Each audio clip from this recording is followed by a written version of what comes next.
Good morning, guys.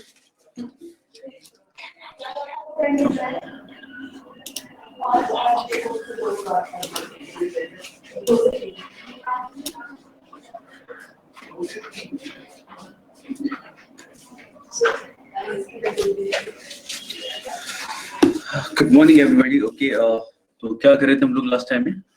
कहाँ तक कर लिया था? Good morning, Raghav. क्वेश्चंस कर रहे थे. हम लोग क्वेश्चंस कर रहे थे. Okay. And I guess ये पार्ट हमने पढ़ लिया था. यार क्वेश्चंस कर रहे थे हम लोग.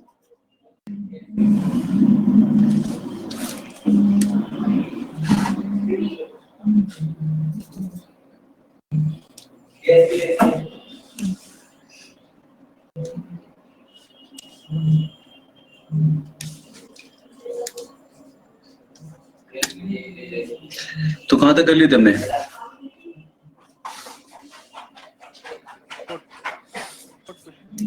फोर्थ क्वेश्चन हो गया था. सर सेवेंथ करना था हमें. सेवेंथ करना था. फोर्थ और फिफ्थ हो गए वाले ना. फिफ्थ में क्या होता है था? Good morning Anamika, Manju. Yes. Fifth में क्या होता है? फिफ्थ में था the residence of one of the ministers without an apostrophe. Fifth one of the plus fifth. ये क्या दूसरे क्वेश्चन है क्या? नहीं क्वेश्चन वही है. फोर्थ तक ही हुआ. फोर्थ तक ही होता था. फोर्थ किया था. Enemies name. Enemies names. हाँ, फिफ्थ कराना था. ओके यार. राइट मंजू. थोड़ा ऊपर स्क्रॉल करना जरा. ऊपर थोड़ा सा. ये अच्छा, इन दोनों में 1 2 नहीं है. अच्छा ठीक है. या ओके. फिफ्थ वाले में हमने समझ लिया था नहीं, क्योंकि एनिमीज यहाँ पे क्या था?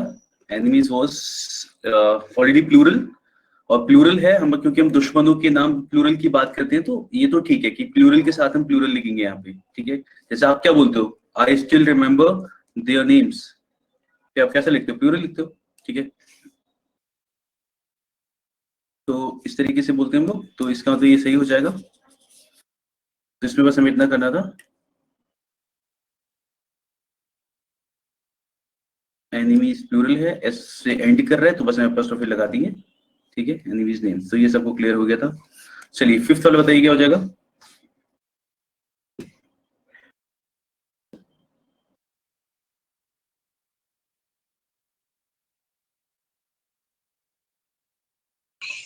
सर डी पार्ट में मेरे को एरर लग रहा है. कमांडर्स इन चीफ या कमांडर इन चीफ होना चाहिए वैसे.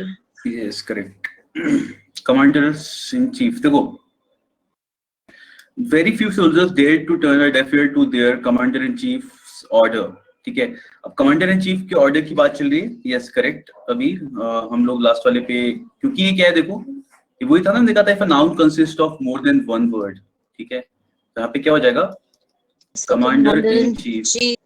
या देखो ये क्या हो गया, एक ही इंसान हुआ, तो यहाँ पे क्या लग जाएगा इस तरीके से, कमांडर इन चीफ्स. ठीक है ना. अच्छा एक चीज बताता हूँ, अगर हम दो अलग अलग आर्मी की बात करते हैं और इसे प्लूरल करना होता तो हम प्लूरल कैसे करते पता है? तब हो जाता कमांडर्स इन चीफ. ठीक है. तो हम लोग कमांडर्स को प्लूरल करते हैं, और अगर हमें अपॉस्ट्रोफी लगाना है यानी उसका पॉजिटिव केस बनाना है, तो हम क्या करेंगे? लास्ट वाले पे लगाएंगे. तो यस, यहाँ पे यही वाला करेक्ट है. चलिए आगे बढ़ते हैं. सबको क्लियर हो गई?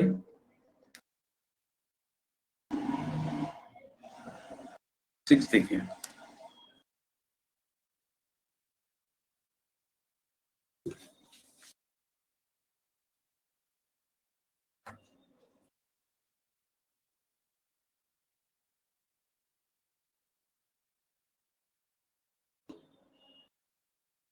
Sir many place of Shaw, मतलब शॉज लिखा हुआ है ना ये. हाँ. मतलब इसमें गलती है. यहाँ पे एपोस्ट्रोफी की जरूरत नहीं है. एपोस्ट्रोफी नहीं आएगा. हाँ, क्योंकि ऑफ भी लिखा हुआ है. यस, क्योंकि आपने यहाँ पे मेनी प्लेस ऑफ लिखा हुआ है. ठीक है. तो I have read many plays of Shaw who is called the Shakespeare of our age. ठीक है, बिल्कुल सही।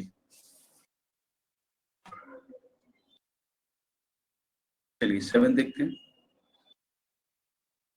किसी को भी डाउट हो कहीं भी तो आराम से पूछते हुए चलना साथ में सभी लोग।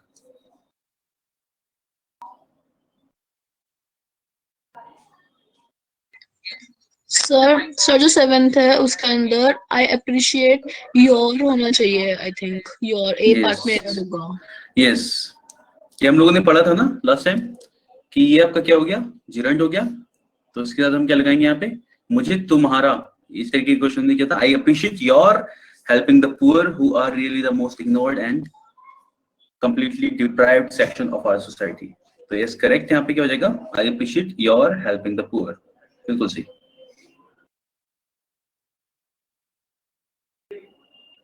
सर इसमें I appreciate you for helping the poor भी हो सकता है ना? हाँ, that's another way of saying the same thing, but if you're writing helping तो इस तरीके से बोल सकते हो। हाँ, अगर वैसे बोलते हैं I appreciate you for doing this work तो वो चलेगा, बिल्कुल चलेगा। फिर इसमें एरर कौन से उसमें होता है, ए में होता है या बी में होता है? क्योंकि वो मिड में आ रहा है ना। नहीं तो आगे अगर ऐसा कोई सेंटेंस है, देखो इस वाले सेंटेंस में तो जब आपको ये वाला सेंटेंस मिलता है जो हमने अभी पढ़ रहे हैं, यहाँ पे तो हमेशा और ही आता है, इसी तरीके से लिखा जाएगा। लेकिन अगर ऐसा कोई सेंटेंस कभी भी मिलता है जहाँ पे मिड में एरर आ रहा होता है तो नेक्स्ट वाले में लगाते हैं हमेशा, क्योंकि इसका लॉजिक ये होता है कि आपने जब जैसे अगर आपने पढ़ा आई अप्रिशिएट यू, मान लो इसके बाद अगर भी कुछ लगाना है तो यू तक तो हमें ठीक लग रहा है ना, इसके आगे पढ़ने के बाद हमें पता चला ना एरर है, तो हम नेक्स्ट वाले पार्ट में लगाते हैं। यस सर जो 8th क्वेश्चन है उसके अंदर हम द ब्लाइंड्स लाइफ की जगह अ ब्लाइंड्स लाइफ कर सकते हैं। फिर ब्लाइंड्स तो मुझे कुछ थोड़ा अजीब लग रहा है, मुझे लग रहा है कि शायद इसमें ए में हो सकता है वरना नो एरर, तो ये मेरे को थोड़ा कंफ्यूजिंग लग रहा है। ये actually the life of blind तो होगा the life of the blind, लेकिन इस कॉन्सेप्ट को हम समझिए। यस के बाद है फर्स्ट आएगा, इसके बाद में एस के बाद में no no no no no. चलो इसे समझते हैं थोड़ा सा, इसमें नया कॉन्सेप्ट लग रहा है और नए कॉन्सेप्ट शायद आपने पढ़ा नहीं, भी थोड़ा सा डिस्कस करते हैं। मुझे बताइए जो वर्ड है ब्लाइंड, ये पार्ट ऑफ स्पीच में क्या है? अगर हम पार्ट ऑफ स्पीच की बात करें केवल इस वर्ड को ले ब्लाइंड को, तो यानी नाउन है, एडजेक्टिव है? नाउन है, नाउन है। पता चल रहा है ना, नाउन है, नाउन एडजेक्टिव है, एडजेक्टिव है सर, एडजेक्टिव है। Yes, you can use he is a blind, मतलब he is a blind person या he is blind person, blind man, I saw a blind person, I saw a blind man, है ना, I saw a blind dog, है ना। तो blind is an adjective जो किसी भी नाउन को क्वालिफाई कर रहा है, ठीक है। एंड आफ्टर रीडिंग दिस आपको पता चल रहा होगा कि यार ये तो एडजेक्टिव है और इसे हम किसी नाउन के साथ लगाते हैं जिससे पता चलता है कि वो ऐसा है, ठीक है। नाउ जो हमने द ब्लाइंड लिखा है इसमें एक रूल आता है जो मैं आपको पढ़ाऊंगा आर्टिकल के टाइम पे भी, आपको एक बार बताऊंगा ये वाला रूल में, लेकिन अभी ये वाला एरर आया तो हम इसे डिस्कस कर सकते हैं। ये रूल ये कहता है कि जब भी आप किसी एडजेक्टिव के साथ में, जैसे ब्लाइंड हो गया या किसी भी एडजेक्टिव की पॉजिटिव डिग्री के साथ में, जब भी आप उसके साथ डेफिनेट आर्टिकल लगाते हो, ठीक है, तो वो उस तरीके के लोगों की बात कर रहा होता है। जैसे द ब्लाइंड का मतलब क्या हो जाएगा, people who are blind. Sir उस पर्टिकुलर समुदाय या फिर ग्रुप के लोगों की बात। Yes people who are blind. जैसे if I want to say the rich, ठीक है, अगर मैं केवल रिच की बात करूं तो रिच हमारा एडजेक्टिव है, ठीक है, लेकिन द रिच लिखता हूं मैं तभी हमारा नाउन बन जाता है और इसका मतलब होता है पीपल हु आर रिच, ठीक है, क्लियर हो गया। नाउ द थिंग इज, अभी उसमें वाले में हमने क्या किया है, उसमें हमने क्या किया, हमने द ब्लाइंड के साथ में फर्स्ट ऑफ एस लगा दिया। नाउ तो थिंग इज कि भाई द एडजेक्टिव के साथ लगाते हो उस वाले, तब उसका मतलब नाउन होता है, इसके साथ हम apostrophe s नहीं लगा सकते। मतलब ये है कि अगर आप एक तरीके से देखा जाए, अगर apostrophe s लगा रहे हो इसमें, तो आप ये नहीं कह सकते कि हम तो द ब्लाइंड के ऊपर लगा रहे हैं, आप केवल ब्लाइंड के ऊपर लगा रहे हो, उससे ऐसा लग रहा है कि आप केवल क्या कर रहे हो, एडजेक्टिव के साथ apostrophe s यूज कर रहे हो, ठीक है। और जो रूल है वो ये है कि एडजेक्टिव के साथ द लगे तब उसका मतलब होगा ऐसे लोग, तब वो नाउन की तरह काम करेगा, ना कि उसके साथ apostrophe s। हाँ, इसलिए हम लोग ऐसा करेंगे, इसके साथ apostrophe s नहीं लगाएंगे, हम the life of the blind लिखेंगे, क्योंकि अकेले अगर द ब्लाइंड लिखा जाता है उसका मतलब होता है इस प्रकार के लोग, तब ये जाके नाउन बनता है, और इसके साथ में हम लोग कंपाउंड नाउन मान के इसके साथ apostrophe s नहीं लगा सकते, ठीक है। तो आप एडजेक्टिव के साथ में द लगा रहे हो तो वो खुद एक नाउन बन रहा है, तो उसके साथ apostrophe s नहीं लगाया जाएगा, तो वहां पे the life of the blind लिख देंगे। क्लियर हुआ सबको? ठीक है, मैं थोड़ा सा फिर से बता सकता हूँ एक एग्जांपल के साथ में। जैसे बोलते हैं, अगर ऐसे सेंटेंस है ना, rich don't know how poor live, ठीक है, तो केवल इसका कुछ मतलब नहीं हो सकता। अगर मान लो ऐसे बोल दिया rich don't know how poor live, तो इसका कोई मतलब नहीं होगा, क्योंकि रिच एडजेक्टिव है और मैं पता नहीं रिच पर्सन की बात कर रहे हैं, किस चीज की रिच क्वालिटीज होती है, बहुत सारी की होती है, रिच किसी भी चीज की यूज कर सकते हो, रिच टेस्ट बोलते हैं हम, ठीक है। तो यहाँ पे आपको द लगाना पड़ेगा, तभी इस चीज को स्पेसिफाई करता है कि हाँ हम ऐसे लोगों की बात कर रहे हैं। तो people who are rich, the people who are poor, ठीक है। और इसमें एक और कॉन्सेप्ट आता है, हम पढ़ रहे हैं तो इसे भी समझ सकते हैं कि जब मैंने द रिच लिखा, तो नेक्स्ट थिंग इज कि इसमें वर्ब जो हम यूज कर रहे हैं कैसा है, सिंगुलर या प्लूरल, तो आपको पता चल रहा होगा कैसे यूज करते हैं। तो द रिच हमने लिखा, ये सिंगुलर है या प्लूरल? प्लूरल होगा क्योंकि एक सर कम्युनिटी ये को प्लूरल बुलाता है। हुआ ना, ये प्लूरल we हुआ, talking about समास। ठीक है। यस, तो ये कैसे होगा? प्लूरल होगा, क्योंकि देखो मैंने यहाँ पे वर्ब कैसे लगाए, प्लूरल, ठीक है। तो एग्जाम में पता है अगर इस पे क्वेश्चन आता है तो कुछ इस तरीके से भी आ सकता है, the rich don't know how the poor lives, ठीक है। और उस टाइम पे मैं ध्यान देता हूँ कि क्योंकि ये प्लूरल है तो यहाँ पे क्या आएगा, लिव आएगा, ठीक है। तो वर्ब भी हमारे कैसा आएगा, प्लूरल आएगा, क्योंकि ये खुद कैसा होता है, प्लूरल होता है, ठीक है। I hope that's clear now. तो अब बढ़ते हैं ऊपर क्वेश्चन की तरफ, ठीक है। तो यहाँ पे क्या हो जाएगा, the life of the blind,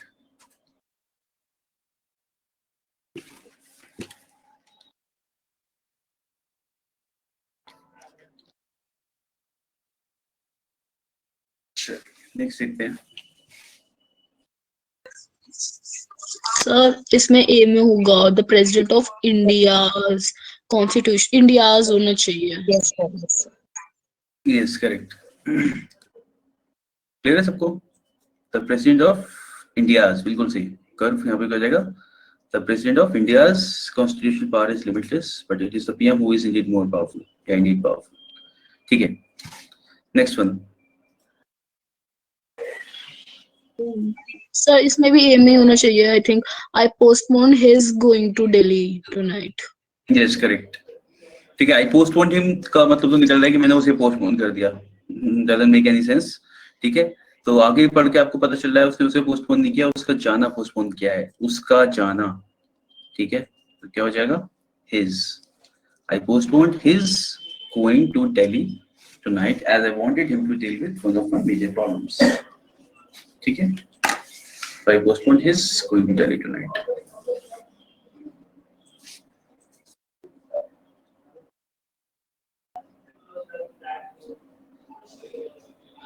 इधर डेकोरेशन ऑफ वेडिंग आएगा ना सर, ए में। एक तो गर्मी क्या लिखा है, फ्रॉम गोइंग नहीं, हाँ गोइंग की वजह से वाला होगा, यस नहीं समझ सिद्धार्थ की। तो अगर इसमें क्या होगा, पोस्टपोन्ड हिज गोइंग, उसका जाना, ठीक है। तो गोइंग यहाँ पे क्योंकि जेरेंट था इसलिए इससे पहले पैसिव केस आया, हम लोग ने यहाँ पे हिज लगाएंगे, गॉट इट। यस, आप क्या कर रहे थे 11th में? So decoration of these buildings. Decoration of building, these buildings, decoration बिल्कुल ऑफ सही, बिल्डिंग। हाँ हाँ, the decoration of these buildings, यहाँ पे हो जाएगा the decoration of these buildings, because इसके साथ हम अपॉस्ट्रोफी अवॉइड करेंगे, the decoration of these buildings, सही है। 12th, सर इसमें तो नो एरर होना चाहिए, मेरे को नो हाँ एरर लगा। इसमें नो एरर लग रहा है क्योंकि हम इस तरीके से बोलते हैं, correct, there is no error, Delhi's water supply system is certainly as good as is expected in a capital town, ठीक है। तो इसमें एरर नहीं है, दिस इज करेक्ट। तो आई होप सबको क्लियर हुए ये वाले पैसिव कीज हमने जो पढ़ा।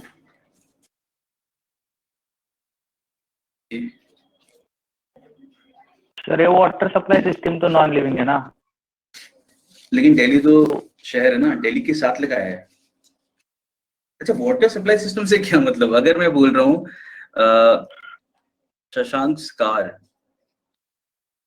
मैं ये थोड़ी बोलूंगा कार तो नॉन लिविंग है, मैं क्या करूं? दिल्ली दिल्ली भी नॉन लिविंग है ना? दिल्ली नॉन लिविंग है। ऐसे तो फिर हमने बहुत सारी चीजें पढ़ी थी जिसमें नॉन लिविंग था, यहाँ पे तो हम सीख रहे हैं ना कि किसके साथ लगा सकते हैं, ठीक है। तो जब भी इस तरीके से किसी शहर के साथ यूज किया जाएगा तो हम उसे लगाएंगे उसके साथ में। और मैं आपको बहुत सारी चीज बताता हूँ, देखो ऐसा, हाँ देखो एक चीज से समझ लो, यहाँ पे वो जो नॉन लिविंग वाला बताया था मैंने साफ साफ बोल दिया, उसके बाद में टेबल चेयर बिल्डिंग दीवार हाँ इस तक रहने दो उसे, क्योंकि there are lots and lots of thing जिसके साथ हम लोग यूज करते हैं, ठीक है। हाँ इंडिया के साथ फेमिनिन यूज करते हैं, हाँ इंडिया के साथ फेमिनिन यूज करते हैं, किसी भी कंट्री के साथ हम लोग फेमिनिन यूज करते हैं। जब भी किसी भी कंट्री को हम लोग क्या कहते हैं उसे पर्सोनिफाई करते हैं, हर एक देश के साथ हम लोग फेमिनिन यूज करेंगे। दीप्ति बिल्कुल सही। अच्छा ये देखो, चलो ठीक है, ये तो दिल्ली हो गया, इसके साथ हम लोग यूज करने वाले हैं दिल्ली वाटर सप्लाई सिस्टम, यानी हम किसी भी शहर के लिए जब इस तरीके से बोलते हैं we can use it, we can use apostrophe. इसके अलावा बताता हूँ कि नई चीजें कौन सी आई है। देखो रूल्स किस तरीके से चेंज होते हैं, पहले इस तरीके का हर जगह नहीं होता था। जैसे हम लोगों ने पढ़ा ना,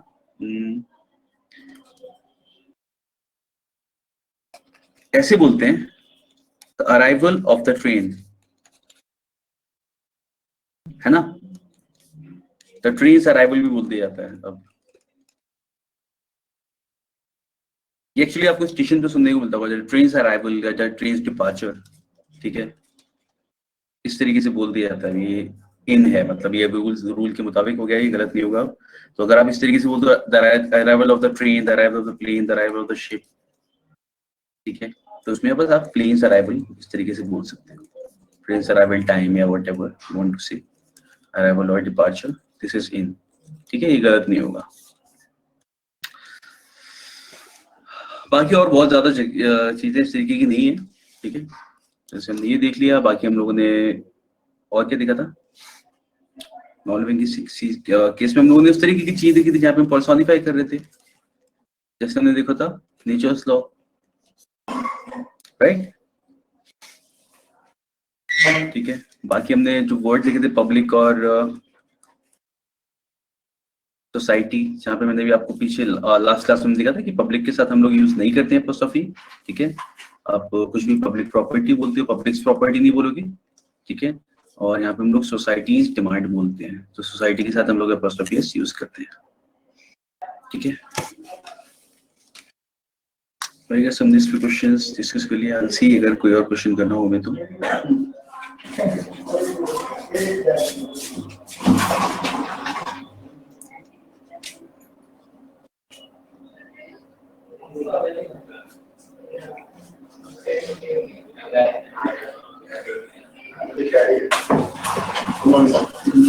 चलिए ठीक है, हम लोगों ने देख लिया इस पे काफी कुछ और हम आगे बढ़ सकते हैं, ठीक है। इतना काफी है इसको समझने के लिए किसी भी एग्जाम के लायक।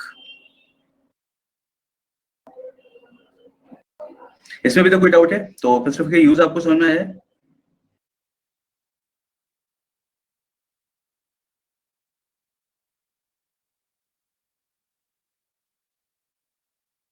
चलिए तो लेट्स मूव अहेड। अच्छा एक चीज और है, ऑल्दो इसका यूज सब कहीं होता नहीं है but still we can talk about it at least. जैसे पुराने राइटर थे ना, वाई.बी. ईस्ट, ठीक है, या जैसे जॉन कीट्स, ठीक है, और चार्ल्स डिकेंस, तो इस तरीके के जो पुराने राइटर थे। अब इसके साथ क्या होता है, वैसे तो हम लोगों ने एक चीज पढ़ी है कि जब हमारा कोई भी वर्ड एस से एंड कर रहा होता है तो हम अपॉस्ट्रोफी एक बार और एक और एस नहीं लगाते, ठीक है, लेकिन इन सबके नाम के साथ लग जाता है, ठीक है। तो वाई.बी. ईट्स हो गया, ठीक है, जॉन कीट्स, चार्ल्स डिकेंस, इनके नाम के साथ हम लोग क्या कहते हैं अपॉस्ट्रोफी एस लगा सकते हैं इसके बाद भी। अब इसके पीछे रीजन कुछ नहीं दिया गया, बस ऐसा है कि लगाते हैं। व्हाट आई फील इज कि इन्होंने शायद अपने डॉक्यूमेंट्स जो भी बनाए होंगे, जो भी अपनी चीजें लिखी होंगी, शायद उसमें लगा दिया होगा, या फिर उस टाइम पे माना जाता होगा, तो हो सकता है उस फैक्ट को चेंज ना किया गया हो, ठीक है। तो इसके पीछे कोई रीजन नहीं है, बस ऐसा है कि हाँ इनके नाम के साथ लगते हैं इन्हीं पुराने राइटर्स के साथ, बाकी हम कहीं नहीं लगाएंगे। बाकी हम लोग जो भी रूल्स फॉलो करते हैं, जो हमने पढ़ाई किया, इसके बाद नहीं लगता है तो नहीं लगेगा, बस ये कुछ पुराने राइटर्स हैं इनके साथ नाम के साथ लग जाता है। Is it clear? सर अगर हम ऐसे बोले कि नरेंद्र मोदी की गवर्नमेंट, तो फिर हम नरेंद्र मोदी गवर्नमेंट बोलेंगे। हाँ हाँ नो प्रॉब्लम। लेकिन अगर उनके नेम के आगे एस सेंड हो रहा तो हम अभी प्रेजेंट टाइम में एस नहीं लगाएंगे। नहीं, हाँ, अगर उनका नाम होता कुछ नरेंद्र डिकेंस, ठीक है, तो we will use it government, ठीक है, तो हम यूज करते हैं साथ में से। तो अगर किसी का भी नाम हाँ, अगर लास्ट में कुछ भी ऐसे एंड कर रहा है तो वी विल यूज इट, ठीक है, ओके। जैसे कोई और नाम ले सकते हैं, मेरे पास बहुत सारे नाम है, ठीक है, और जरूरी नहीं, जैसे कुमार विश्वास पोएट्री, है ना, तो we will just use apostrophe अगर हम इसके बारे में कुछ भी बोलना हो आगे तो क्योंकि लास्ट में ऐसा है, we will just use apostrophe, nothing else. एक और फिर से एस नहीं लगेगा,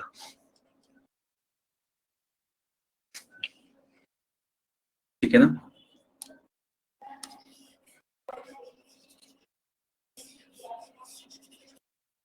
चलिए तो आगे बढ़े।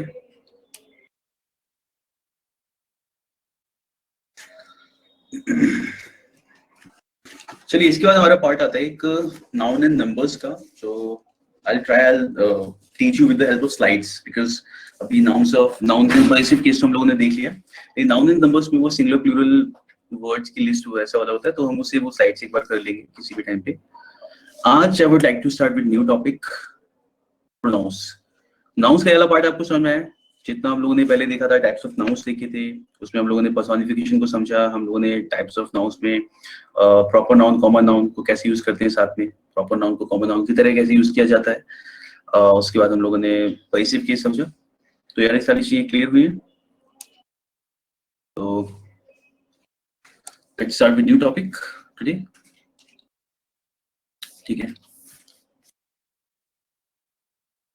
और जब हम लोग बोला करेंगे ना एक बार noun and numbers, maybe बीच में अगर मेरे को टाइम लगेगा तो बीच में देख लेंगे, वरना प्रोनाउंस के बाद we will start with noun and numbers. तो वो कुछ भी नहीं है उसमें, रूल बहुत ज्यादा है यार, लेकिन टिके हो जाएंगे आराम से, कोई दिक्कत नहीं है। हम देख ही रहे हैं, सीखने गए तो काम भी हमारा, और बहुत आराम से सीख लेंगे, कोई दिक्कत नहीं है। मैं क्वेश्चंस कराऊंगा आपको आराम से, एंड प्रैक्टिस करते करते हमें समझ में आ जाएगा कैसे यूज करना है, तो don't worry.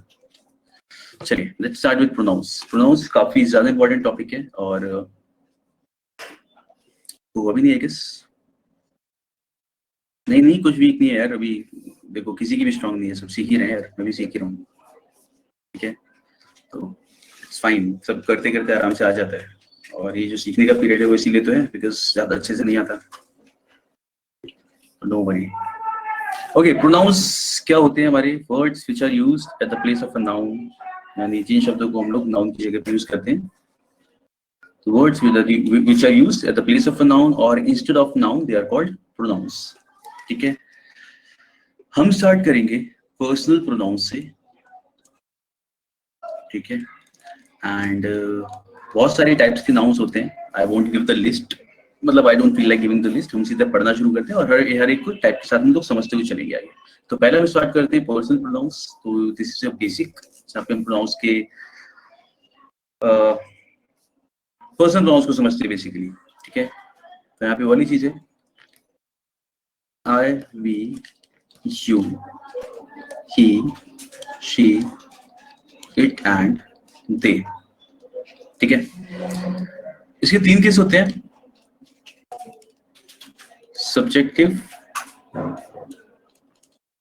Objective and possessive. अच्छा टेल मी, किसी भी सेंटेंस में सब्जेक्ट क्या होता है?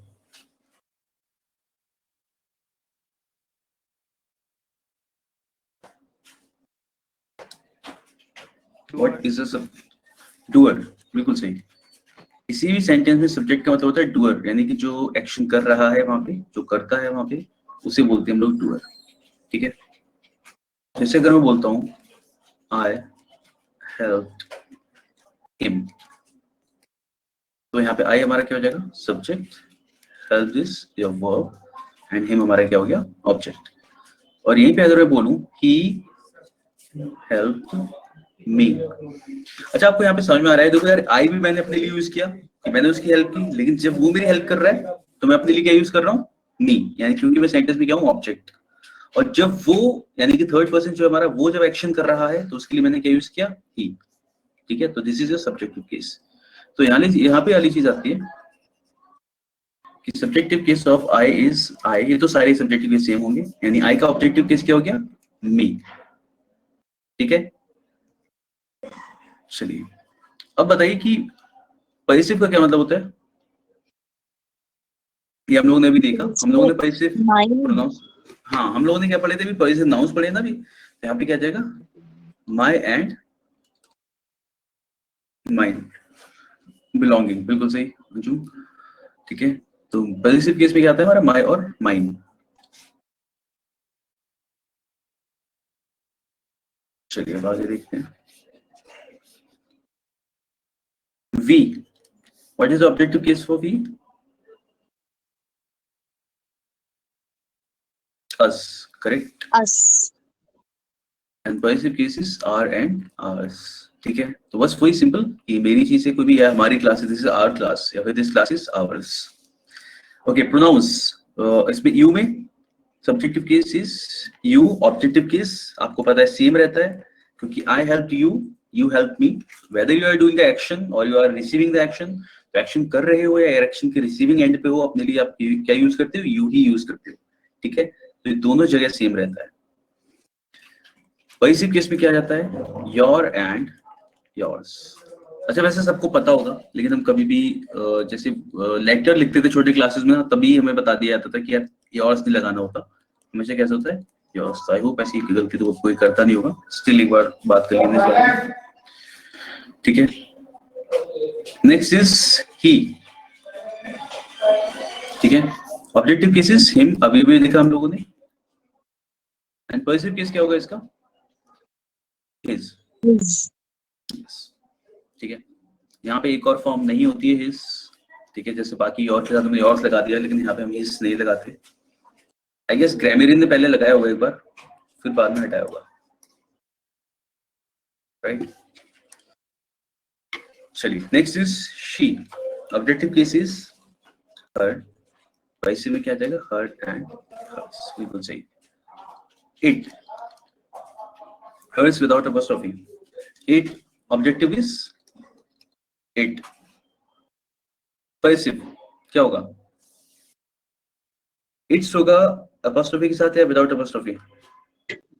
sir it's होगा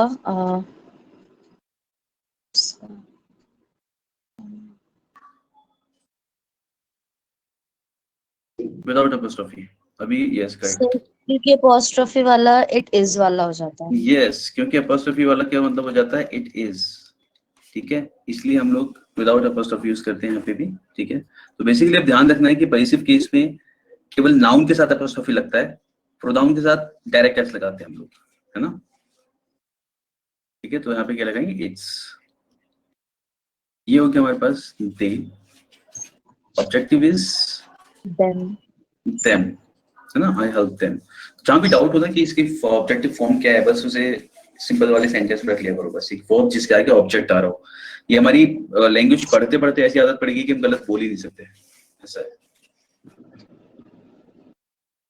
There and yes correct, theirs and theirs, ठीक है। तो ये हो गया हमारे इसके केसेस। नाउ थिंग इज जिसके बारे में बात करें, ये देखो I and you is first person, you is second person and these are third person, ठीक है। कैसे काम करता है ये, व्हेन द पर्सन स्पीकिंग, जो बोल रहा है, it is called first person, I am speaking, और अगर मेरे साथ ज्यादा लोग होते तो वी प्लूरल हो जाता, आई का प्लूरल वी, तो the person speaking is called first person. The person spoken to, यानी जिससे मैं बोल रहा हूँ भी, तो यू आर सेकंड पर्सन, ठीक है। सिंगुलर प्लूरल दोनों के लिए सेम होता है you. And the person spoken of, अभी मैं और तुम जिसके बारे में बात कर सकते हैं बाहर, ठीक है, वो कोई भी प्रोनाउन हो सकता है, उसके लिए हम ही शी इट दे यूज कर सकते हैं, या किसी का नाम भी हो अगर, तो वो सब क्या हो जाएगा third person.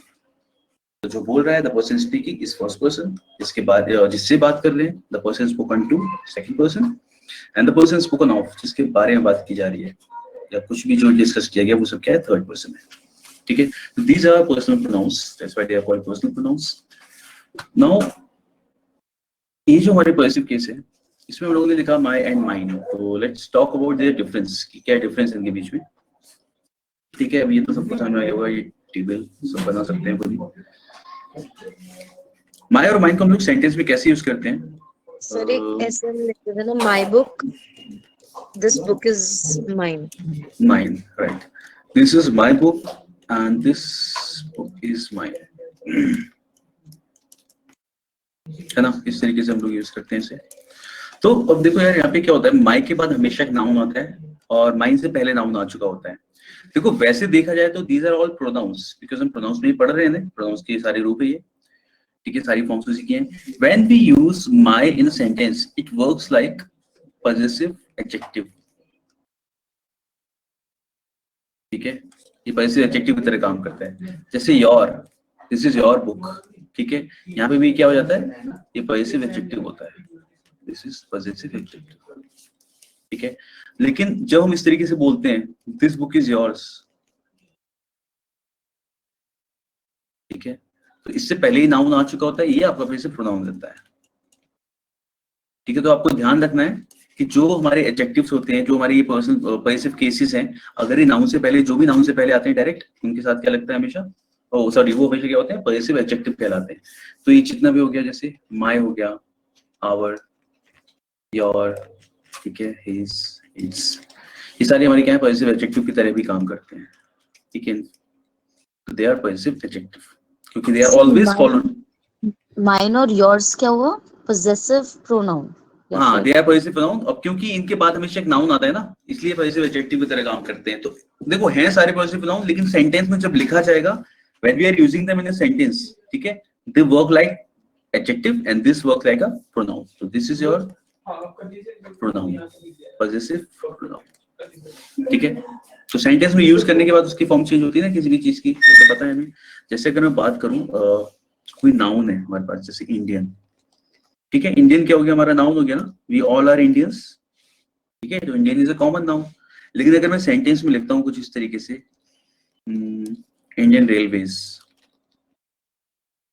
Simple, Indian tea, ठीक है, इंडियन टी, कौन सी tea, Indian tea. Now this is your noun and this is your adjective, is it clear?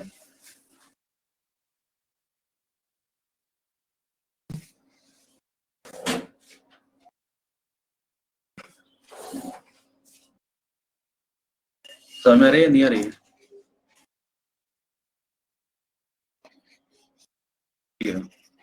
चलिए वो पढ़ते हैं आगे, ठीक है। तो ये क्लियर हो गया ना, बस यहाँ पे अभी समझना है इसे, इसमें ज्यादा कुछ है नहीं, इसमें कुछ ऐसा नहीं कि ये एडजेक्टिव हो गया तो अब क्या करें, ऐसा कुछ नहीं कि अब चलो ठीक है पता चल गया एडजेक्टिव है। यहाँ पे बस ऐसा है कि हमें इसे यूज करना तो आता है, बस मैंने इसका नाम बता दी कि इसे बोलते क्या है, ऐसा, ठीक है। तो ऐसा कुछ प्रेशर मारने की जरूरत नहीं कि पता चल गया अब क्या करना है इसका। लेकिन हाँ, जो पता चल गया तो बस इतना करना है कि किसी दिस बुक इज योर, बस अब इतना हमें पता होना चाहिए कि अगर ऐसा कुछ लिखा गया है, ठीक है, यहाँ पे सेंटेंस गलत होगा क्या, क्योंकि यहाँ पे हम क्या लगाएंगे, योर्स, ये ध्यान रखना है हमें, ठीक है, कि कभी भी योर खाली नहीं छोड़ना, इसके बाद या तो नाउन आएगा या फिर यहाँ पे क्या आएगा, योर्स आएगा, ये चीज है बस इसमें, ठीक है। तो देखेंगे हम इसमें क्वेश्चन। अब जरा एक और चीज देखते हैं, जैसे अगर लिखा होता ना, this is his book, this book is his, इस सेंटेंस के बारे में बताइए, दोनों सही लग रहे हैं या कोई सा गलत लग रहा है? सर इसमें तो दोनों ही सही। सर दोनों ही सही हो गए इसमें। दोनों सही है, सबको लग रहे हैं दोनों सही, गलत लग रहे हैं। दूसरा अलग अलग लग रहा है ना, ठीक है। तो ऐसा होता है कि हो सकता है कि देखो काफी लोगों को दोनों सही लग रहे होंगे, कुछ लोगों को हो सकता है सेकंड वाला गलत लग रहा होगा। द रीजन इज कि इसे हम ज्यादा कॉमनली यूज करते हैं, इसे कॉमनली यूज नहीं करते, लेकिन सही ये भी है, बिल्कुल सही था आपका जवाब कि ये हाँ दोनों ही सही है। द रीजन इज कि हिज आपके पास क्या है ना, मतलब एक ही फॉर्म है, तो you can use it both ways, आप इस एडजेक्टिव की तरह भी यूज कर लेते हो और प्रोनाउन की तरह भी यूज कर लेते हो, यानी कि दोनों ही फॉर्म में आप नाउन से पहले भी लगा लेते हो और नाउन के बाद भी लगा सकते हो उसे, ठीक है। तो दोनों तरीके से सही होता है, this is his book and this book is his. तो सर ठीक इट्स है। के साथ भी सेम कंडीशन रहेगा? हाँ, इट्स देखो, इट्स जनरली क्या होता है ना, जब भी हम किसी चीज की बात कर रहे होते हैं, इट्स के बाद मैंने आज तक हम लोगों ने ऐसे ही देखा है, ठीक है, तो ठीक है। हाँ, लेकिन इट्स आप अगर बाद में अगर ऐसा कुछ हो रहा है कि यूज कर सकते हो बाद में, तो हाँ आ जाएगा, सेम इसी तरीके से यूज होगा इट्स, ठीक है। इट्स सरफेस कुछ भी जैसे the colour of the board is white, and its surface is smooth. चलो ऐसा अगर हमने बोलिए इस सरफेस, ठीक है, तो इट्स सरफेस यानी बोर्ड का सरफेस, चलो ठीक है ऐसे बोल सकते हैं हम लोग। और दूसरी चीज है कि लास्ट में यूज कर सकते हैं, जैसे अगर कुछ है ये किस चीज का है, इट्स, हाँ अगर जरूरत पड़ी तो लास्ट में यूज कर लेंगे, लेकिन मोस्टली जरूरत पड़ती है नॉन लिविंग के साथ में बहुत ज्यादा, ठीक है। हाँ लेकिन अगर पड़ी तो there is no such rule कि ऐसा यूज नहीं करने वाले हम। तो अगर किसी सेंटेंस में आपको दिख रहा है कि सही है तो you can use it, okay. So please फिर से रिपीट कीजिए क्यों सेकंड स्टेटमेंट ट्रू है। सेकंड स्टेटमेंट ट्रू इसलिए है अभिजीत क्योंकि हिज जो हमने लिखा ना, क्योंकि अभी देखो यार क्या था, हम लोगों ने जब माय और माइन लिख रहे थे तो इनकी तो दोनों फॉर्म थी हमारे पास ना, तो इसको तो हम this is my book, this is book is mine, दोनों तरीके से हम लिख सकते हैं। तो ये हमारा इस तरीके से यूज हो जाता है क्योंकि इसकी एक ही फॉर्म होती है, तो ये आपका एडजेक्टिव और प्रोनाउन दोनों की तरह यूज हो जाता है, ठीक है। तो जैसे हम लोगों ने ऊपर लिखा था अभी यहाँ पे this is my book, this book is mine, ठीक है। तो जो आप यहाँ पे लिख रहे थे जैसे कि this is my book, this book is mine, तो यहाँ पे जब यूज किया तो इसकी दो फॉर्म है ऐसे, तो हम दोनों तरीके से यूज कर लिया हमने। लेकिन क्योंकि हमारे पास इसकी एक ही फॉर्म है तो इसी अकेले को हम लोग दोनों तरीके से यूज कर सकते हैं, एंड दिस इज करेक्ट। देखो ग्रामर में क्या होता है ना, जो रूल हमने सुना नहीं होता वो गलत होता है हमारे अकॉर्डिंग, ठीक है। बहुत सारी जगह पे सारी चीज होती है, इसी वजह से क्या होता है कि हम लोग सेंटेंसेस जब एरर लगा रहे होते हैं कई बार कि सुनने में सही नहीं लग रहा, तो हर बार वो क्वेश्चन सही नहीं होते हैं, क्योंकि सुनने में सही नहीं लग रहा का मतलब ये कि हमने वो पहले सुना नहीं है। सुनने में सही नहीं लग रहा का मतलब ये बिल्कुल नहीं होता कि वो गलत है, ठीक है। तो इसीलिए हम लोगों को रूल्स पढ़ने पड़ते हैं, क्योंकि कुछ चीजें ऐसी होती है जो सुनने में ऑड लग रही होती है बट दे आर करेक्ट, ठीक है, रूल्स के अकॉर्डिंग। और जब हम यहाँ पे लिख रहे हैं तो हम लोग सही लिखना ही सीख रहे हैं, तो हमें रूल्स पे ध्यान देना होगा, ठीक है। I hope this part is clear of this one. सबको समझ में आ गया ना कि कैसे यूज करना है हमें माई और माइन को। एंड बस इतना है कि हाँ माइन हो गया, आर हो गया, योर हो गया, हिज हो गया। जनरली जैसे हिज है, हिज एक्सेप्शन आपका, इसके इसे लास्ट में आप छोड़ सकते हो, जैसे अलग हमने एग्जांपल देखा, ठीक है।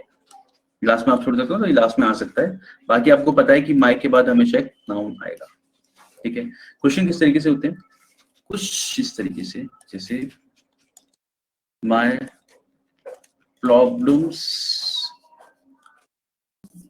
एक ही प्रॉब्लम काफी है। My problem is same as your, ठीक है। कुछ इस तरीके से हो सकता है, सेंटेंस थोड़ा लंबा हुआ में, ठीक है, बस इस तरीके से दे दिया जाएगा। कोई क्वेश्चन अगर देना होगा तो लास्ट में नो एरर, ठीक है। तो क्या करेंगे इसमें हम लोग, yours is सर योर्स ना? होना चाहिए, नो से ठीक है, आपको पता है कि हाँ बस और यहाँ पे क्या हो जाएगा, और हो जाएगा। तो ये कुछ चीजें जो मैं पढ़ने के बाद खुद ही समझ में आने लगती हैं, ठीक है। हमने एक दो बार पढ़ा तो खुद ही हमारा ध्यान जाएगा, अच्छा हाँ यहाँ पे और आएगा, क्योंकि और के बाद you have to write a noun, ठीक है। My problem is same as your problem, उससे अच्छा हमारे पास योर्स लगाया जाए, ठीक है। चलिए तो आगे बढ़ते हैं। सर सर जैसे आपने इससे पहले एक क्वेश्चन बताया था, आप जैसे इसे ऊपर वाली स्लाइड पे अगर स्क्रॉल करोगे तो आपने वहाँ पे लिखा था कि दिस इज हिज बुक और दिस बुक इज हिज। तो अगर हम ये Yeah. लिखे कि the book belongs to him, तो जो हिम और हिज है, हिम भी एक टाइप की हम हिज की तरह यूज कर सकते हैं, वो भी प्रोनाउन ही है। The book belongs to him, ठीक है। यहाँ पे क्या हो गया, यहाँ पे आपने ऑब्जेक्ट यूज किया, यहाँ पे आपने एक वर्ड आपने डायरेक्ट वर्ब यूज कर लिया यहाँ पे एक, ठीक है। आपने डायरेक्ट वर्ब यूज कर लिया जो आपका पोजीशन दिखाने का काम कर रहा है, इट्स फाइन, आप ऐसे यूज कर सकते हो, सब्जेक्ट वर्ब एंड ऑब्जेक्ट, इस तरीके से हो गया वाला, ठीक है।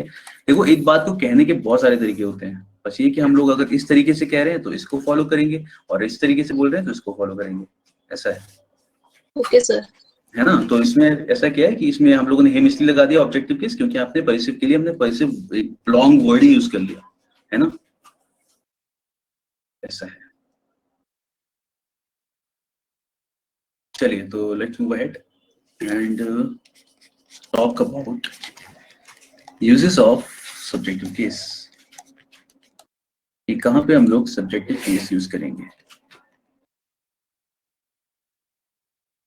क्या पहला आता है इसमें with be form of verbs, ठीक है। बी फॉर्म ऑफ वर्ब्स के साथ में हम लोग क्या लगाएंगे, सब्जेक्टिव केस लगाएंगे। बी फॉर्म ऑफ वर्ब्स कौन से थे हमारे, this am, are, was and were। ठीक है, तो एक्टिव केसेस में हमारे पास ये होते हैं हमारे बी फॉर्म वर्ब्स, और इसके साथ हम क्या लगाते हैं, सब्जेक्टिव केस यूज करते हैं इनके साथ में। यस, बोलिए। सर आपने लिखा है बी फॉर्म, या। मतलब समझ नहीं आया। देखो बी फॉर्म, देखो मैं बताता हूँ आपको इन्हें बी फॉर्म क्यों कहते हैं, भी बात करते हैं। देखो क्या होता है, जब भी हम इज, एम, आर इनकी बात करते हैं ना, they are called be form of verbs. The reason is they show the state of something. ठीक है, जब भी होता है किसी भी चीज की स्टेट के बाद, आई एम, ही इज, दे वर, ठीक है, तो ये ऐसा कहता है कि दे शो द स्टेट, और बी जो है ना, लेट इट बी, ऐसे बोलते हैं लोग, बी जनरली किसी भी चीज की स्टेट दिखा रहा होता है, that's why they are called be form of verbs. इसके पीछे कारण ये है अभी, ठीक है। जैसे आप जब भी यूज करते हो हैज और have, they are called have form of verbs, यानी कि हम एक उसका यानी कि अगर इसे साथ में यूज करना है ना, तो इसे एक्चुअली ऐसे लिखते हैं, बुक में देखोगे आप तो इस तरीके से लिखा हुआ to be form of verbs. ठीक है, तो बस मैंने यहाँ पे हाइफन लगा के लिख दिया बी फॉर्म ऑफ वर्ब्स। तो बी इसलिए बोलते हैं because it shows a state. ठीक है, तो ये वो जो बी है वो ये रिप्रेजेंट करता है। Got it? Is it clear? तो ये बस उसका नाम है, बिकॉज बी स्टेट शो करता है, इसलिए हमने ये वाले वर्ब्स को ये वाला नाम दे रखा है। चलिए, क्लियर हो गया ना आपको? You asking? ओके, आपने पूछा था ना, किसी ने मेरे को बता दिया करो क्लियर हो गया नहीं। हाँ सर, मैंने पूछा था, क्लियर है, थैंक यू। ओके, ठीक है, वरना मैं वेट कर रहा था। तो शिट, अभी ऐसा होता है ना कि लग रहा है अभी रास्ते में ही है, क्लियर नहीं हुआ, लेकिन दोबारा पूछना नहीं है, ऐसा है तो दोबारा पूछ लिया करो, इट्स फाइन। ठीक है, किसी भी पढ़ दें चीज दोबारा पूछिए तभी समझ में आएगा। ओके, तो अब क्या होता है जब हम सेंटेंस इस तरीके से लिखते हैं, इट वाज आई और me who completed the work, कोई भी सेंटेंस बना लेते हैं, completed the work। ठीक है, तो यहाँ पे हम लोग जनरली क्या बोलते हैं, क्या सुनने में सही लगता है? सर इसमें मी होनी चाहिए, it was me who completed the work, है ना, हम लोग जनरली इसमें मी बोलते हैं, लेकिन करेक्ट क्या होगा, इट वाज आई। ठीक है, तो यहाँ पे मी नहीं होगा। देखो मी हम बोलते हैं, बोलने में चलेगा, अभी भी अगर आप आगे बोलोगे तो बोलने में चल जाएगा। ठीक है, बोलते समय हम बहुत सारी चीजें जो बोलने में दे आर एक्सेप्टेबल, लेकिन ऐसे केस में एक्सेप्टेबल नहीं होगा। यहाँ पे क्या आ जाएगा, आई आ जाएगा। तो it was I who completed the work. ठीक है, द रीजन इज, पहली चीज तो ये हम जो यहाँ पे यूज कर रहे हैं। दूसरा ये है कि ये काम चल रहा है, एक्चुअली किसने किया, इसने किया ना। ठीक है, हाँ सर, ये सब्जेक्ट हो गया ना इसलिए। Yes yes. तो और वैसे भी जब पता है क्या होता है, इट इज कॉल्ड, इट जो जब भी हम सेंटेंस को इस तरीके से बोलते हैं, it was I, it was he, ठीक है, इसे बोलते हैं इंट्रोडक्टरी सब्जेक्ट। ये क्या करता है एक्चुअल में, सब्जेक्ट, ये सब्जेक्ट की तरह काम कर रहा होता है, और सब्जेक्ट को इंट्रोड्यूस कर रहा होता है, जो हमारा आगे सब्जेक्ट है, जो ये काम कर रहा था कुछ भी। और ये क्या होता है ना, this is a tool which we used just to emphasize on us, खुद पे एम्फसाइज करने के लिए, खुद पे जोर देने के लिए इसका इस्तेमाल करते हैं। वरना आप सोचो इस सेंटेंस को नॉर्मली बोला जा सकता है कि आई कंप्लीटेड द वर्क, इसे ऐसे बोल सकते थे, मीनिंग वही निकल रहा होता है कि इसने काम, मैंने काम कंप्लीट किया। लेकिन जब मुझे ऐसे बोलना होता है ना, वो मैं था जिसने काम कंप्लीट किया। ठीक है, जब मुझे जोर देना होता है अपने ऊपर कि वो मैं था जिसने ये काम ऐसा किया, तब मैं इस तरीके से बोलता हूँ, it was I who completed the work. ठीक है, तो ये बस एक लिखने का तरीका है, where we emphasize on the pronoun, या फिर आप किसी के नाम पे एम्फसाइज कर सकते हैं। It was Ram who completed the work, कि वो राम था जिसने ये काम कंप्लीट किया। ठीक है, तो whenever we are using a sentence like this, whenever we are saying like this, तो यहाँ पे हम लोग क्या यूज करने वाले हैं, सब्जेक्टिव केस यूज करने वाले हैं। ठीक है, similarly we will say it was he who helped me, वो ये था इंसान जो भी है जिसने मेरी हेल्प की। ठीक है, it was he होगा, it was him नहीं होगा। तो यहाँ पे भी कई बार him सुनने में अच्छा लग रहा होता है, तो him नहीं होगा, he होगा, it was he who helped me। ठीक है, तो this we have to keep in mind कि इन वाले हमारे सब्जेक्ट जो भी हमारे वर्ब्स हैं, बी फॉर्म वर्ब्स, इनके साथ हम क्या यूज करते हैं, हमेशा सब्जेक्टिव केस लगाते हैं आगे। क्लियर है ये वाला पॉइंट? ठीक है, दैट बीइंग सेड, मैं आपको थोड़ा सा आगे और देखते हैं, ये समझ में आ गया हो तो। जब भी आप कोई भी क्वेश्चन हु से पूछते हो या फिर हु रिलेट करते हो, ये बात किसकी करता है हमेशा? सब्जेक्ट की। एक सेंटेंस में अगर हु लिखा होता है, it works like a subject there, ठीक है? आगे पढ़ेंगे हम इसके यूज को। हुम अगर जब भी हम यूज करते हैं या सवाल अगर हमारा हुम होता है तो ये काम करता है किसकी तरह? ऑब्जेक्ट की तरह, ठीक है? और सिमिलरली हुज हमारा अगर क्वेश्चन हो या फिर उसे हम रिलेट करें तो वहां पे पॉजिटिव यानी पॉजिटिव दिखाने का, पोजीशन दिखाने का काम करता है, ठीक है? तो जैसे अगर हो ना, who did this, I did this, ठीक है? whom do you want to meet? I want to meet him, object, ठीक है? whose pen is this? This is my pen, ठीक है? तो आप हमेशा इस तरीके से यूज करते हो। और अब देखो जरा, अगर ऐसे क्वेश्चन पूछा जाए हु इज इट, ठीक है? घर पे जाके से हम नॉक करते हैं कभी कभी, ठीक है? तो घर पे जब नॉक करते हैं तो अगर कभी पूछा किसी ने, बेल बजाई हमने, कौन है, तो हम क्या बोलते हैं? अच्छा, घर जाके हम लोग कभी नाम नहीं बताते, तो इतने दिन से रह रहे हैं, वास्तव पहचान लेते हैं वो लोग हमारी। हम बोलते हैं मैं हूँ। कैसे बोला जाएगा इसे? Who is it? It's So it's मी, ठीक है? इट्स मी बोलोगे आप अभी भी, इट्स फाइन, बोलने में चलेगा, लेकिन करेक्ट क्या होगा? It's I. सर ये आई ना हम लोग बिल्कुल भी आई थिंक यूज ही नहीं करते हैं, इट्स मी ही बोलते हैं, तो बड़ा ऐसे वो लग रहा है। But now that you are explaining समझ आ रहा है कि why it should be I. हाँ, यस, ठीक है? Because the question is who, then the answer should be I, ठीक है? लेकिन ठीक है, इट्स फाइन, लोग यूज करते हैं इट्स मी, लोग बाइक के पीछे तक लिख लेते हैं इट्स मी, स्कूल चलता है, ठीक है? तो बोलने में हम लोग यूज करेंगे, लेकिन grammatically this is incorrect and this is both way correct. हम बोल भी सकते हैं, लिख भी सकते हैं, जो चाहो कर भी सकते हैं। ऑल्दो भी पता है ऐसा होगा, अगर हम बाहर कहीं इट्स आई बोले तो ऐसा लगेगा उस लोगों को हमें नहीं पता है, हमें बोलना नहीं आ रहा, ठीक है? But because we are preparing for exam, तो हम लॉजिक के साथ पढ़ रहे हैं इसे, तो अगर क्वेश्चन है हु तो we will get the answer is I, ठीक है? मूवी में भी इट्स मी बोलते हैं, मूवी में तो बहुत कुछ बोलते हैं। मूवी में तो एक सेंटेंस के अंदर डबल नेगेटिव भी बोलते हैं, ठीक है? अमेरिकन जो होते हैं they speak like the worst English, पता नहीं उनसे बुरी कौन बोलता होगा, लेकिन हाँ वो बहुत ज्यादा गलत यूज करते हैं, ठीक है? वो तो ऐसे बोलते हाँ हैं, सर वैसे बोलते हैं I ain't not going to do, मतलब ain't I be am not. Doing nothing, हाँ आई एंट, दो नेगेटिव एक। Yes, I am doing nothing, ठीक है? आई एंट गोइंग नोवेयर, ठीक है? आई एंट गोइंग नोवेयर, तो अभी सुनने में कूल लगता है, ठीक है? लेकिन मैं कोशिश करता हूँ बोलने की, तो ऐसे बोल भी नहीं पाता, ठीक है? आई एम गोइंग नोवेयर, तो हमें पता है कि I am not going nowhere नहीं बोलते हैं, I am not going anywhere बोलते हैं, तो एक सेंटेंस में दो नेगेटिव हम लोग नहीं लेते, but they speak like that. तो मूवीज में तो गलत बोलते हैं। मूवीज इज नॉट, मूवीज क्या ना, इंग्लिश बोलने के लिए सही है, मतलब if you want to improve your speaking skills, अगर उसे देख के थोड़ा बहुत सीख पा रहे हो तो, ठीक है?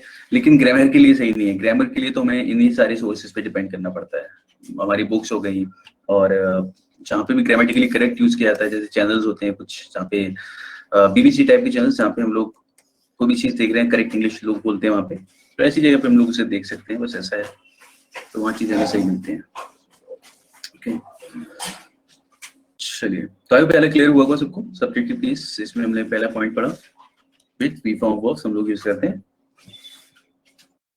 सब्जेक्टिव केस, तो ये वाली चीज भी समझ में आ गई होगी, ओके? चलिए, तो आज के लिए इतना रखते हैं इसे। इसके आगे हम लोग नेक्स्ट क्लास में सेकंड पॉइंट लिखेंगे इसका, ठीक है? मैं बताइएगा, हमने फर्स्ट पार्ट पढ़ा था, और नेक्स्ट में हम नेक्स्ट पॉइंट लिखेंगे हम लोग, always compare subjective case with the subjective case. तो सब्जेक्टिव केस का ये यूज पढ़ेंगे हम नेक्स्ट क्लास में। तो आई होप सबको क्लियर होगा आज का, चीजें समझ में आई है अभी जो हमने पढ़ी? यस सर क्लियर हो गया। ओके, बाकी कुछ भी डाउट हो उसे नेक्स्ट क्लास में बताइएगा, और मिलते हैं चलिए नेक्स्ट क्लास में, और इसको कंटिन्यू रखेंगे, ठीक है? बाकी नाउन्स के मैंने बताया था, नाउन एंड नंबर्स भी हम लोग बाद में आराम से कर लेंगे, नो वरीज। बाकी इस वाले पार्ट को हम नेक्स्ट क्लास में करते हैं। चलिए, थैंक यू गाइस।